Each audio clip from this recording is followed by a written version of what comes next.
കുറച്ച് ദിവസങ്ങൾക്ക് മുമ്പ് കോഴിക്കോട് ഷബനാസ് മോനെ തല്ലിക്കൊന്ന നമുക്കെല്ലാവർക്കും അറിയാവുന്ന കാര്യമാണ്.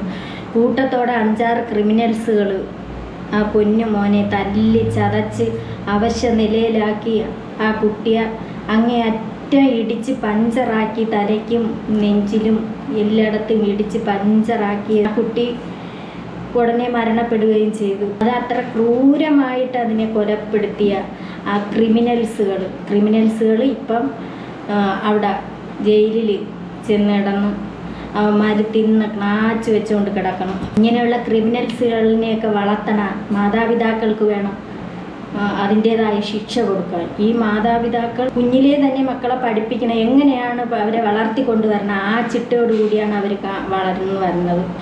ഷബനാസ് മോൻ്റെ ഉമ്മ ഇന്നേ വരെ എഴുന്നേറ്റിട്ടില്ല. അത്രയ്ക്ക് അവർക്ക് സങ്കടവും ആ പഴയ ആ ഒരു മൈൻഡിലോട്ട് അവർ വന്നിട്ടേ ഇല്ല. ആ ഉമ്മ അത്ര വേദനയോടുകൂടിയാണ് അവർ കഴിഞ്ഞു പോകുന്നത്. ആ വാപ്പായും അങ്ങനെ തന്നെ വീട് വെച്ച് താമസമാവുക പോലും ചെയ്യാതെ ആ കുട്ടിയുടെ ആഗ്രഹത്തിനാണ് വീട് വെച്ച് പണി പോലും പൂർത്തിയാവാതെ ആ മോനെ തല്ലിച്ചതച്ച് കൊന്നുകളഞ്ഞു. അവനിഷ്ടപ്പെടുന്ന ഒരു റൂം ആ വീടിന് വേണ്ടിയിട്ട് എനിക്ക് ഈ റൂം മതി എന്ന് പറഞ്ഞുകൊണ്ട് ആ വാപ്പാരടുത്ത് പറയുകയും ആ മോനെ ആ വീട്ടിനകത്ത് കയറി താമസിക്കാൻ പോലും ഒന്നും കഴിയാതെ ആ മോനെ തല്ലിച്ചതച്ച് കൊന്നുകളഞ്ഞു. കുറേ ദുഷ്ടന്മാരെന്ന് വേണം പറയാം. അവന്മാർക്കും 15 വയസ്സാകണ്ടേ ഉള്ളൂ. ഈ മോനും അതുപോലെ തന്നെയാണ്. ആ വീട്ടിലെ ഏറ്റവും മൂത്ത മകൻ പൊന്നുപോലെ, അവനെന്ന് പറഞ്ഞാൽ വെളിയിൽ ആവട്ടെ ഒരു കൂട്ടുകെട്ടാ ഒന്നുമില്ല. വാപ്പ ഉമ്മ എന്ന് പറഞ്ഞാൽ ഭയങ്കര സ്നേഹത്തിൽ ഉമ്മാക്കും വാപ്പാക്കും അങ്ങനെ തന്നെ. അവർ തിരിച്ചും അങ്ങോട്ടും ഇങ്ങോട്ടും അതേ ഒരു നല്ല ഒരു ഫ്രണ്ട്സിനെ പോലെയാണ് ആ മോനെ അവിടെ കഴിഞ്ഞു വന്നത്. ആ മോനെ ഇത്ര ക്രൂരമായിട്ട് കൊല്ലണമെങ്കിൽ അതേപോലെ തന്നെ ക്രൂരമായിട്ട് കൊന്നതിന് യവന്മാർക്കും അതിൻ്റേതായ ശിക്ഷ കൊടുക്കണം. അവന്മാരെ വീട്ടിലുള്ളവർക്ക് വേദനിക്കുമോ? ഈ ഉമ്മ 10 മാസം നൊന്ത് പ്രസവിച്ച് വളർത്തി ഉമ്മായും ഉപ്പായും കൂടെ ഇത്രയും വലുതാക്കി. അവൻ നല്ലോണം പഠിക്കുന്ന ഒരു മോനായിരുന്നു. ആ മോനെ ഇത്രത്തോളം ക്രൂരമായിട്ട് അടിച്ച് കൊല്ലണമെങ്കിൽ അവന്മാർക്ക് എത്ര ക്രിമിനലുകളാണെന്ന് ഓർമ്മ വേണം. അതുപോലെ അവന്മാരെ വീട്ടിലുള്ള അവൻ്റെ മാതാപിതാക്കളും ഇതുപോലെ തന്നെ ക്രൂരന്മാരായിരിക്കും. അതുകൊണ്ടാണല്ലോ ഈ മക്കളെ കൊണ്ട് ഇത് ചെയ്യിപ്പിച്ചത്. ഇവന്മാർക്ക് അതിൻ്റേതായ ശിക്ഷ തന്നെ വേണം എന്നാണ് എനിക്ക് പറയാനുള്ളത്. ഈ ഷഹബാസ് മോൻ്റെ ഒരു കൂട്ടുകാരനുണ്ട്, അൻസാഫ് എന്നാണ് പേര്. ആ കുട്ടിക്ക് ഭയങ്കരമായ വേദനയാണ്. അവർ ഭയങ്കര ഫ്രണ്ട്സുകളായിരുന്നു, നല്ല കൂട്ടുകെട്ടായിരുന്നു. ഈ മോൻ്റെ ഹാൾ ടിക്കറ്റ്, എക്സാമിന് എഴുതാനായിട്ട് ഹാൾ ടിക്കറ്റ് എല്ലാം വാങ്ങിച്ച് പെട്ടിക്കകത്ത് വെച്ചേക്കുന്ന ആ പിതാവ് പറയുന്ന കേട്ടാൽ സങ്കടം വരും. ആ ഉമ്മ എഴുന്നേറ്റിട്ട് പോലും ഇല്ല എന്നാണ് പറയുന്നത്. അതുപോലെ മറ്റേ ക്രിമിനൽസുകളെ എക്സാം എഴുതിക്കുകയും, അങ്ങനെ എഴുതിക്കാൻ ഒരിക്കലും പാടുള്ള കാര്യമല്ല, എക്സാം എഴുതിക്കുകയും ചെയ്യരുതായിരുന്നു. ഈ മോനെ എക്സാം എഴുതുന്നതിൻ്റെ തലയ്ക്ക് 2 ദിവസം മുമ്പായിരുന്നു മോനെ തല്ലിക്കൊന്ന. അതുപോലെ ആ ക്രിമിനൽസുകളെ എക്സാം എഴുതിക്കല്ലായിരുന്നു. അതിന് മോൻ്റെ വാപ്പ കോടതിയിൽ പരാതി കൊടുക്കുകയും അതിനെ കൊടുത്തിരിക്കുകയാണ്. ഇനി എന്താവുമെന്ന് അറിഞ്ഞുകൂടാ. അവർക്ക് ഈ ഉമ്മാക്കും വാപ്പാക്കും എന്ത് തന്നെ ആയാലും നീതി കിട്ടണം എന്നാണ് പറയുന്നത്.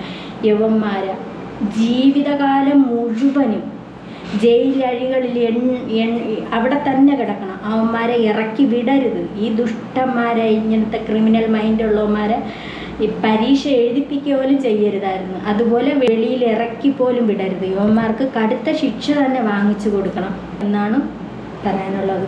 ആ പിതാവിനും മാതാവിനും എന്തെല്ലാം ആഗ്രഹത്തോടു കൂടിയാണ് ഈ മോനെ വളർത്തിക്കൊണ്ടുവന്നത്. നല്ലതുപോലെ പഠിക്കണ ഒരു മോൻ, അതുപോലെ വീട്ടിലെ എല്ലാ കാര്യങ്ങളും തിരക്കണ ഒരു മോൻ. ആ നാട്ടുകാർക്കും അതുപോലെയാണ്. അവർക്ക് എന്താവശ്യം വന്നാലും ഓടിച്ചെല്ലും. ഇപ്പം ആ നാട്ടുകാർക്ക് എല്ലാവർക്കും സങ്കടമാണ് ഈ മോനെക്കുറിച്ച് ഓർക്കുമ്പോൾ. ആ ഉമ്മ ഇന്നേ വരെ എഴുന്നേറ്റിട്ടില്ല. ആ ഉപ്പാരെ നെഞ്ച് നീറിയാണ് ഓരോ ദിവസങ്ങൾ കഴിഞ്ഞു പോകുന്നത്. ഇതിനൊക്കെ ആര് സമാധാനം പറയും?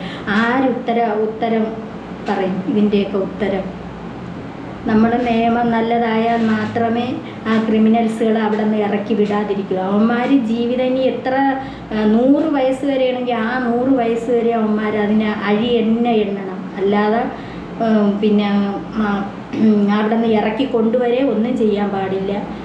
പിന്നെ ഇവന്മാരവിടെ കിടന്ന് എല്ലാം തിന്ന് പൂരണിച്ച് അവിടെ കിടക്കും. അതുപോലെ ഇറക്കി കൊണ്ടുവരികയേ ചെയ്യരുത്, അവിടെ തന്നെ കിടക്കണം. ഇങ്ങനെയുള്ള ക്രിമിനൽസുകളെ എല്ലാം തകർത്ത്, ക്രിമിനൽസുകൾ അടിച്ച് തകർത്ത് അവനെ എന്തെല്ലാം ചെയ്ത് നെഞ്ചിലും വയറിലും തലയ്ക്കും എല്ലാം ചവിട്ടി ഒരു പരിവാക്കി. ആ കുട്ടി എന്ത് വേദന കിടന്ന് നമുക്കതിൽ കാണാൻ പറ്റും. അത് കിടന്ന് തൊഴുവണ രംഗം.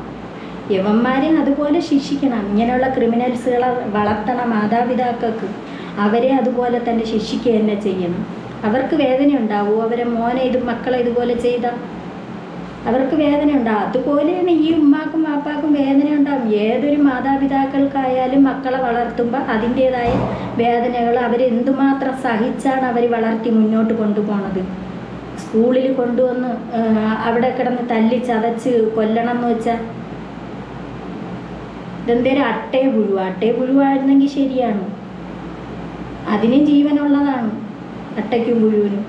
അതുപോലെയാണ് ഒരു മനുഷ്യ ജീവൻ നിസ്സാരം പോലെയാണ് ഇവന്മാരെ അടിച്ചങ്ങ് കൊല്ലണത്.